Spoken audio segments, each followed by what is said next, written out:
My phone buzzed. I glanced at the screen. Wynn Residence. My jaw tightened, almost imperceptibly. I let it go to voicemail. I knew what it would be. Another plea, another manipulation, another attempt to reel me back into the toxic web I'd spent years escaping. A few moments later, the voicemail notification blinked. I stared at it, a cold knot forming in my stomach. Curiosity, that old familiar weakness, warred with a profound sense of revulsion. Finally, with a sigh, I tapped the screen, bringing the message up. I pressed play. Eleanor Wynn's voice, honeyed and pleading, filled the room. Sweetheart, we need you. Your sister's in trouble. We know we haven't always been perfect, but we're family. The word family felt like a slap in the face. A carefully constructed lie repeated so often it had almost become believable. Jessa in trouble? That was hardly news. Jessa had always been in trouble, usually of her own making, and usually requiring my money, my time, my life to fix it. The "we haven't always been perfect" was the understatement of the century. They hadn't been imperfect.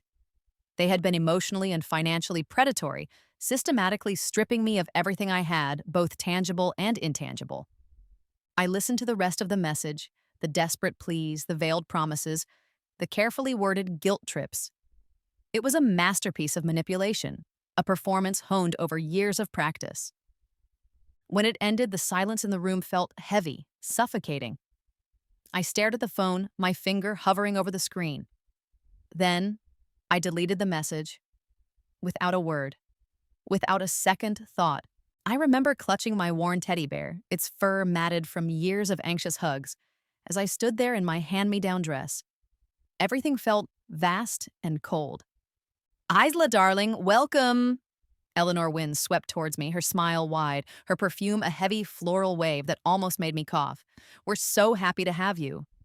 Her hand, cool and ringed with diamonds, rested briefly on my shoulder. It wasn't a hug, not really. Richard Wynn, her husband, hovered behind her, offering a weak smile. Yes, welcome. Make yourself at home. He didn't meet my eyes, then she appeared. Jessa.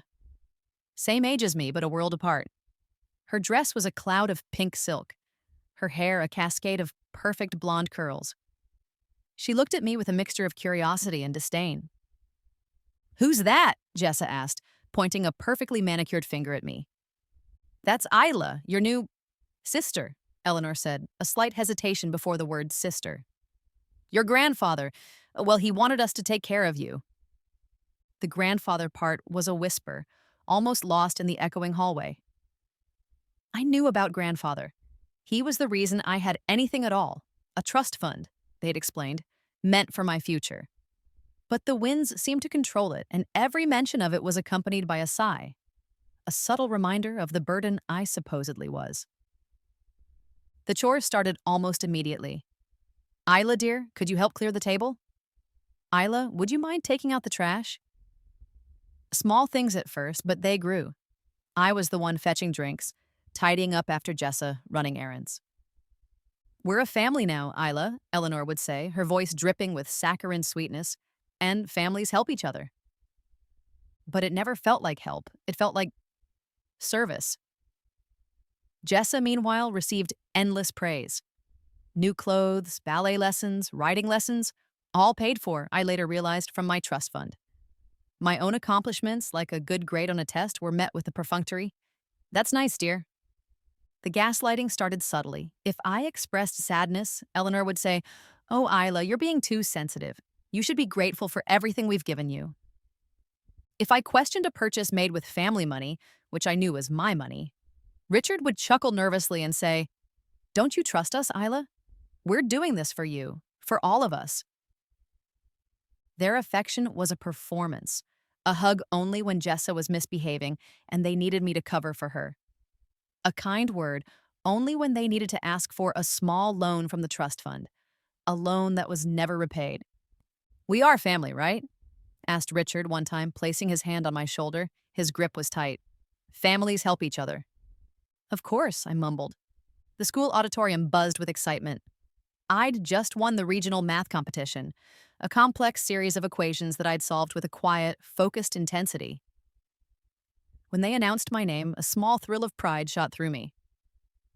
Back home, the Winns were less impressed. That's wonderful, dear, Eleanor said, barely glancing up from her magazine. Richard, did you see that article about the charity gala next month? We simply must attend. Of course, dear, Richard mumbled, his eyes glued to the financial news on the television. Isla, be a dear and fetch me a drink, will you? The financial exploitation escalated. Jessa's extravagant needs, designer clothes, a trip to Europe with her friends, a brand new car, were all funded by the family. It's for the family's benefit, Isla, Eleanor would explain, her voice smooth and persuasive. Jessa needs to network to make the right connections. It all reflects well on us and, ultimately, on you. I started noticing the discrepancies. Bills for Jessa's expenses, casually left on the kitchen counter. Bank statements with large withdrawals labeled vaguely as investments. I started keeping my own records, tucking away receipts, making notes in a hidden journal. The knot of unease in my stomach grew tighter. They pushed me to work. A part-time job after school, then another on weekends. It's good for you to learn responsibility, Isla, Richard said, to contribute to the household. Jessa, of course, contributed nothing. Her days were filled with shopping trips, social events, and preparations for her future. The isolation was almost complete. Any friends I tried to make were met with suspicion by the Winns. Are they from a good family, Isla? Eleanor would ask, her tone implying that anyone outside their social circle was inherently suspect. You need to be careful who you associate with. One evening I was in my room, supposedly doing homework, when I heard voices drifting from the living room.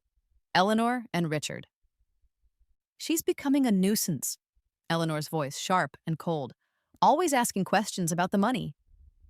I know, dear, Richard sighed, but we need to keep her sweet, at least until Jessa is settled. She's a means to an end, Richard, a burden, really. We should have never. Eleanor's voice trailed off. My blood ran cold. I pressed my hand against my mouth to stifle a sob. The illusion, carefully constructed over years, shattered completely. I was nothing to them, nothing but a source of funds.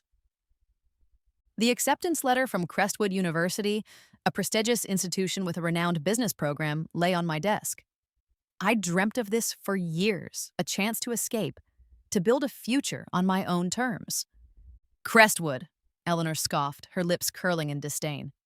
That's far too expensive. You'll go to the local college. It's perfectly adequate, and it will save us. Save you a fortune. But the trust fund, I began, my voice trembling. The trust fund is for important things, Isla, Richard interrupted, his voice taking on a rare firmness. Jessa's trip to Europe, for example. It's an investment in her future, in our future. My dreams crumbled. I enrolled in the local college, taking out student loans despite the existence of my grandfather's trust. A trust that was being systematically drained. They steered me towards accounting, practical and stable, they said, crushing my aspirations of starting my own business. The loans started piling up, not just student loans, but loans I was pressured to co-sign for the Winns' failing business ventures. We're family, Isla, Eleanor would say, her eyes pleading, her hand gripping my arm. We'll take care of you. This is just a temporary setback. You wouldn't leave us hanging, would you? Asked Richard, his eyes watery. Of course not, I answered, defeated. The dinner celebrating Jessa's engagement was a lavish affair. Jessa, radiant in a designer gown, clung to the arm of her fiancé, a man named Brandon who oozed wealth and insincerity. Isn't it wonderful, Isla? Eleanor gushed, her eyes shining with triumph. Jessa has found such a wonderful match. He's from one of the best families. I forced a smile. I felt invisible, a ghost at my own life's funeral. The resentment, simmering for years, began to boil. I started researching legal options, spending hours in the college library, poring over legal texts, searching for a way out. But I felt trapped, bound by a twisted sense of loyalty, by the fear of being completely alone. It was a Tuesday morning. I was looking for a misplaced textbook when I stumbled upon a folder tucked away in Richard's study. Curiosity and a growing sense of dread compelled me to open it. Inside, I found a document, a financial authorization with my signature. My signature, except I hadn't signed it. The forgery was clumsy but passable. It authorized a massive withdrawal from my inheritance, a transfer to a high-risk investment in Brandon's floundering company. The room spun. My hands trembled. This wasn't just exploitation, it was a blatant criminal act. The final straw. They forged my signature, I whispered to myself, the words a choked gasp. The betrayal was absolute, the violation complete. I knew then that the winds would never change. They would continue to bleed me dry, to use me until there was nothing left. I had to escape. I didn't confront them. I knew their tactics too well, the denials, the gaslighting, the emotional blackmail. It would be a futile, exhausting battle. I chose a different path, a clean, silent break. Over the next few weeks, I became a meticulous planner. I gathered evidence, bank statements, copies of the forged document, emails, my own meticulously kept records. I created a digital trail, backing everything up on encrypted drives. I discreetly transferred a small, untraceable amount of money from one of my remaining accounts to a new one, opened under a pseudonym I'd carefully chosen. I spent hours online researching legal advice anonymously, learning about my rights, about how to protect myself, about how to reclaim what was rightfully mine. Eventually, I researched how to obtain a new identity legally, a new name, a new social security number. It was a daunting process, but the thought of freedom fueled me. I practiced my new name, Alexandra Wells, whispering it to myself until it felt almost natural. One evening, I packed a small bag. Just the essentials: clothes, toiletries, my encrypted drives. I left behind most of my belongings, a symbolic shedding of my past life. It's time, I spoke to my reflection. The day of Jessa's wedding rehearsal was chaotic. The winds were preoccupied, consumed by the details of the extravagant event. It was the perfect opportunity. I left a note on my bed, carefully worded to avoid suspicion. Need some time to myself. Don't worry about me. I destroyed my phone, snapping it in half and discarding the pieces in separate trash cans. I closed my social media accounts, deleting every trace of my online presence. I notified the college that I was withdrawing, citing personal reasons. I took a bus, paying cash for the ticket. I chose a city far away, a place where I could disappear, blend in, and start again. That first night, I stayed in a cheap motel, the room smelling faintly of stale cigarettes and despair. I felt a surge of fear, a wave of loneliness, but beneath it all, a flicker of something else. Exhilaration. Freedom. I looked in the mirror at my reflection, tired, scared, but determined. Alexandra Wells, I whispered, my voice stronger this time. It's time to begin. My reflection nodded back. I learned about it weeks later in a dingy internet cafe, hunched over a flickering computer screen. A news report, a local station from my old town. Wynn family pleads for the safe return of their daughter, Isla Wynn. Eleanor's face, contorted in a mask of grief, filled the screen. Richard stood beside her, looking suitably distraught. Jessa dabbed at her eyes with a lace handkerchief. They were good, really good. They'd launched a full-scale media campaign portraying themselves as loving, heartbroken parents. Flyers with my old picture, interviews, a social media hashtag find Isla. The public, of course, ate it up. Comments poured in, expressing sympathy, offering prayers, condemning the selfish daughter who had abandoned her family. I felt a surge of anger, a bitter taste in my mouth. This was their ultimate manipulation. They were using my disappearance to gain sympathy, to paint themselves as victims, and, I suspected, to try and gain legal control of my remaining assets. They're trying to get me declared legally dead, I muttered, my fingers clenching into fists, to get their hands on everything. But the anger quickly subsided, replaced by a cold resolve. They wouldn't win. I wouldn't let them. I was Alexandra Wells now, and Alexandra Wells wouldn't be found. Not until she was ready.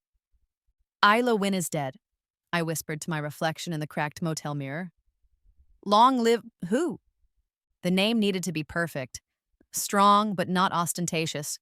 Forgettable, yet memorable in the right circles. I scrolled through lists online, rejecting name after name. Sophia? Too common. Victoria? Too regal. Alexandra, I murmured, testing the sound. It felt right, sophisticated, but not pretentious. Alexandra. Wells. Wells, solid, grounded. A name that wouldn't raise eyebrows but would command respect. It was a blank slate, a fresh start. My backstory needed to be equally bland, yet believable. Orphaned at a young age, raised by a distant aunt in Montana, I decided. Vague enough to avoid detailed questioning, but with a touch of hardship to explain my feigned lack of social connections. The transformation wasn't just mental. I chopped my long, dark hair into a sleek, professional bob. I traded my glasses for contact lenses, revealing eyes that had always been hidden, overshadowed. My wardrobe shifted from the drab, hand-me-down clothes I'd worn for years to tailored suits and understated jewelry, the uniform of a woman who meant business. "You look different," the motel clerk said, squinting at me as I checked out. "New city, new me," I replied with a confident smile, a smile that felt foreign, yet liberating. Those first few months were brutal. I worked as a waitress, a data entry clerk, anything that paid the bills. My accounting skills, honed from years of secretly managing my own finances and unraveling the wind's mess, were my secret weapon. And I balanced my meager budget with a precision that would have made even Eleanor Wynne grudgingly impressed. Evenings were for networking. I scoured local business publications, identifying events, seminars, anything where I could mingle with the right people. I'd wear my one good suit, the one I'd splurged on, and force myself to approach strangers. "Alexandra Wells," I'd say, extending my hand, my voice surprisingly steady. "I'm in finance." The conversations were often awkward, sometimes patronizing. But I learned, I observed, I listened. I absorbed the language of business, the subtle cues of power and influence. "You're a quick learner, Alexandra," a gruff, older investor named Mr. Henderson told me at one event, after I'd impressed him with my analysis of a local real estate deal. "You've got a good eye." That good eye was fueled by years of poring over financial statements, by the burning desire to understand the world of money, the world that had been used to control me. I spent hours in the public library, devouring books on investing, real estate, market analysis. I followed online forums, learning from the successes and failures of others, and I learned to be ruthless. The timid, obedient Isla was gone. In her place was Alexandra, a woman who knew what she wanted and wasn't afraid to take it. "You have to be willing to step on a few toes, Alexandra," a seasoned businesswoman, Sarah, told me over coffee one day. "This isn't a game for the faint of heart." "I'm not faint of heart," I replied, my voice firm. Sarah smiled, a knowing glint in her eyes. The name came to me in a dream, a fiery bird rising from the ashes. "Phoenix Investments," I murmured, waking up with a jolt. It was perfect. A symbol of my own rebirth, my rise from the ruins of my past. Starting the firm was a leap of faith. I used every penny of my savings, supplemented by a small loan from Mr. Henderson, who'd become a mentor of sorts. "I'm investing in you, Alexandra," he said, his voice gravelly. "I see something in you. Don't disappoint me." "I won't," I promised, my hand gripping his in a firm handshake. My strategy was simple. Find undervalued assets, distressed properties that others had overlooked. My years of watching the winds squander money had given me an uncanny ability to spot potential, where others saw only ruin. "This building is a gold mine waiting to be unearthed," I told my first employee, a young, eager analyst named Mark. "The location is prime, the structure is sound, it just needs vision." Building my team was crucial. I needed people who were skilled, loyal, and discreet. I couldn't afford any leaks, any connections to my past. "We're a family here, Mark," I said during our first team meeting, the words echoing strangely in my ears. "We support each other. We trust each other." It was the opposite of everything I'd experienced with the Winds, and it worked. Phoenix Investments started small, but we were hungry. We worked long hours, fueled by coffee and the thrill of the chase. Our reputation grew. "Phoenix Investments? They're the ones who turned that derelict warehouse into a thriving tech hub," I overheard someone say at an industry event. "Alexandra Wells, she's a rising star," another voice added. "Sharp, ruthless, and incredibly successful." The ruthless part stung a little, but I knew it was necessary. I was building an empire, and empires weren't built on sentimentality. The news came in a casual conversation with Mr. Henderson. Wynn Enterprises is on the ropes, he said, sipping his whiskey. Bad investments, mismanagement, they're circling the drain. My heart skipped a beat. Wynn Enterprises, my family's company, the very entity that had been built, in part, on my stolen inheritance. It was poetic justice. Tell me more, I said, my voice carefully neutral. I spent weeks researching Wynn Enterprises, digging into their financials, uncovering their weaknesses. It was a mess. Jess's failed luxury venture, a string of bad loans, a desperate attempt to stay afloat. They're bleeding money, Mark said, shaking his head as he reviewed the documents I'd compiled. They're ripe for the taking. The plan was intricate, a carefully orchestrated series of moves.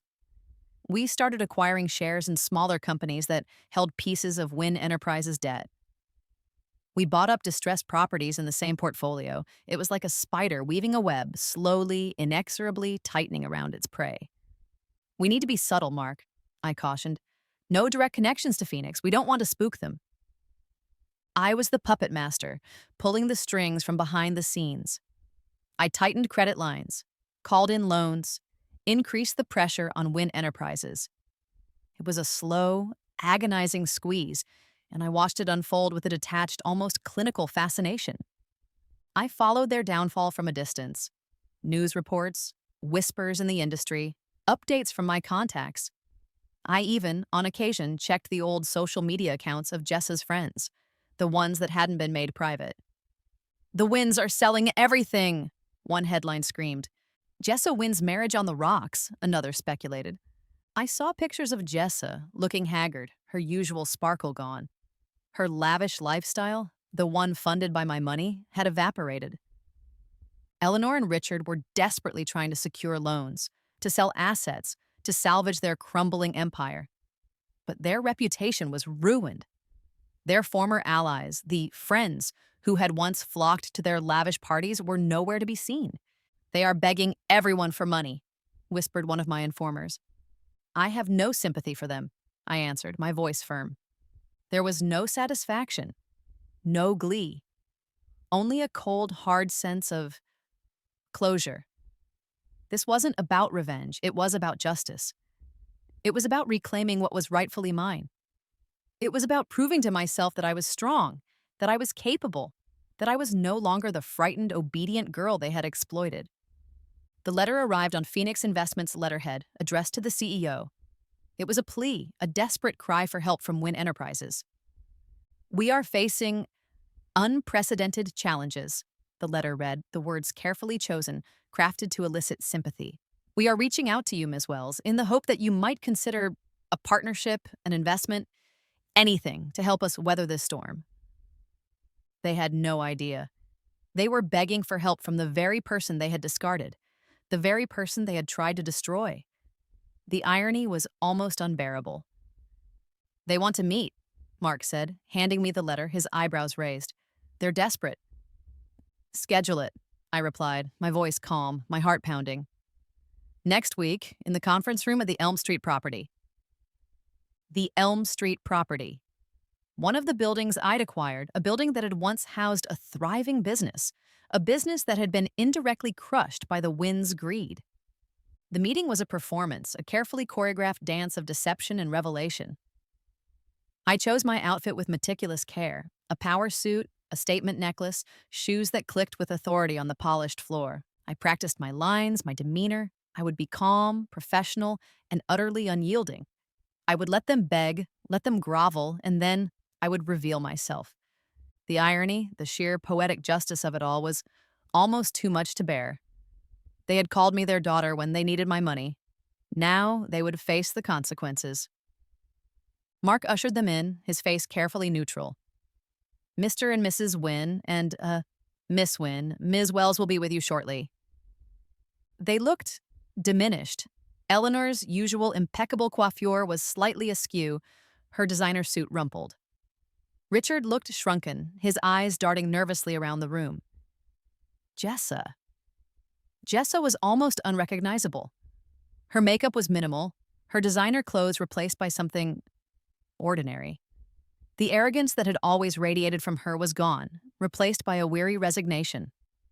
They didn't recognize the conference room, of course. They wouldn't know that this building, this very room, was now mine. I took a deep breath, composing myself in the hallway. Alexandra Wells, confident, controlled, in charge. I pushed open the door and entered. "Mr. and Mrs. Wynne, Miss Wynne," I said, my voice cool and even. "Thank you for coming." Their eyes flickered over me, assessing but with no spark of recognition. I was a stranger, a powerful stranger, but a stranger nonetheless. "Ms. Wells," Eleanor began, her voice regaining some of its former smoothness, "we are so grateful for you taking the time to meet with us." "We understand you're a very busy woman," Richard added, his voice a nervous tremor. "Indeed," I replied, taking my seat at the head of the table. "So, let's get straight to the point. You're in a precarious situation." The performance began. Eleanor launched into their carefully rehearsed sob story, a tale of woe, of unfortunate circumstance, of bad luck and betrayal. "We've always been a family that values hard work and integrity," she said, her voice catching slightly. "We've built our business from the ground up, always striving to do what's right." Richard nodded in agreement, his eyes welling up with probably fake tears. "We've always been generous, giving back to the community, supporting local charities." Jessa remained silent, staring at her hands, but I could see the tension in her shoulders, the slight tremor in her fingers. I let them talk, letting them weave their web of lies. I listened patiently, my face an impassive mask. I interjected occasionally with pointed questions that subtly exposed the inconsistencies in their narrative. "You mentioned a significant investment in a new venture. Could you elaborate on that?" I asked, my voice deceptively mild. "It was a promising opportunity," Richard stammered. A sure thing, we thought." "And this sure thing, was it related to your daughter's fiancé, Mr. Brandon Miller?" Jessa flinched, her head snapping up. "Brandon, he had some setbacks," Eleanor said, her voice losing some of its composure. "Setbacks that cost you a considerable amount of money?" I finished, my gaze unwavering. Then, Jessa surprised me. She tried flirting. "Ms. Wells," she said, leaning forward slightly, her voice softening, "we know we've made mistakes, but we're desperate. Surely, a woman as successful as you understands the pressures of business. Perhaps we could come to some sort of arrangement." Her eyes flickered, a desperate attempt to recapture her former allure. I almost laughed. Almost. The sheer audacity of it was breathtaking. "I assure you, Miss Wynne," I said, my voice ice cold, "my decisions are based on sound financial principles, not personal charm." She recoiled, her face flushing with shame. The performance had run its course. It was time for the grand finale. I reached into my briefcase and pulled out a folder. Inside were copies of the forged documents, the evidence of their betrayal. I placed them on the table, sliding them across the polished surface towards the winds. I had the originals framed and hanging in my office, a daily reminder. "Perhaps you recognize these," I said, my voice still calm but with an undercurrent of steel. They stared at the documents, their faces paling. Eleanor gasped, her hand flying to her mouth. Richard slumped in his chair, his eyes wide with horror. Jessa stared, frozen, like a deer caught in headlights. I removed my glasses, the final piece of my disguise. I looked directly at them, letting the years of suppressed anger, of hurt, of betrayal finally surface in my eyes. "You called me your daughter when you needed something," I said, my voice low and steady. "When you needed my money, my obedience, my silence.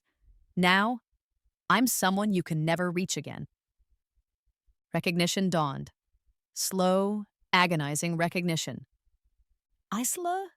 Eleanor whispered, her voice a choked gasp. Richard stared at me, his mouth agape, his face ashen. He looked down, unable to meet my eyes. Jessa's eyes widened, her face a mask of disbelief, then something else, a flicker of understanding. Eleanor went through a predictable series of reactions. First, denial. "This is a lie!" she shrieked, her voice cracking. "You've fabricated this. You've always been a troubled, ungrateful child." Then, the blame shifting. "It was your grandfather's fault. He shouldn't have left you that money. You were too young, too irresponsible. We were only trying to protect you. Finally, the breakdown. She collapsed into sobs, her carefully constructed facade crumbling into dust.